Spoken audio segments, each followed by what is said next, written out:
बामणीत एकावर तलवार हल्ला. रस्त्याच्या कारणावरून 4 जणांनी केला तलवार हल्ला.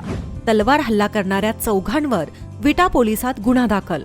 या तलवार हल्ल्यात बामणीतील रोहित गवळी हा युवक गंभीर जखमी झालाय. खानापूर तालुक्यात बामणी गावात शेतीची वहिवाट आणि रस्त्याच्या कारणावरून 4 जणांनी तलवार हल्ला करत रोहित संजय गवळी या युवकाला गंभीर जखमी केल्याची धक्कादायक घटना समोर आली आहे.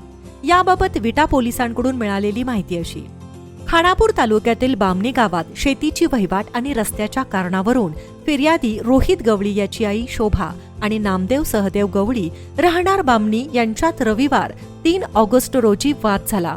या वादाचा राग मनात धरून संशयित आरोपी पांडुरंग सहदेव गवळी, ओंकार सहदेव गवळी, कांचन नामदेव गवळी आणि नामदेव सहदेव गवळी या 4घांनी फिर्यादी रोहित गवळी याला "तुम्ही आम्हाला शेतात रस्ता का देत नाही" असा जाब विचारत शिवीगाळ करून लाथाबुक्क्यांनी मारहाण केली.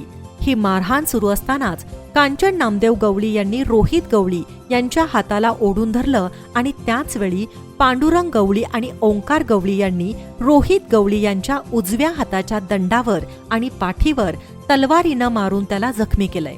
तसंच 4 आरोपींनी जखमी रोहित गवळी याला "आमच्या नादाला लागला तर तुला जिवंत ठेवणार नाही" अशी धमकी दिल्याचं फिर्यादीत म्हटलंय. तलवार हल्ल्याच्या या घटनेनंतर बामणी परिसरात मोठी खळबळ उडाली. या घटनेनंतर पोलीस निरीक्षक धनंजय फडतरे यांनी बामणी इथं भेट देऊन घटनेची माहिती घेतली. या प्रकरणी 4घांविरोधात विटा पोलीस ठाण्यात गुन्हा दाखल झालाय.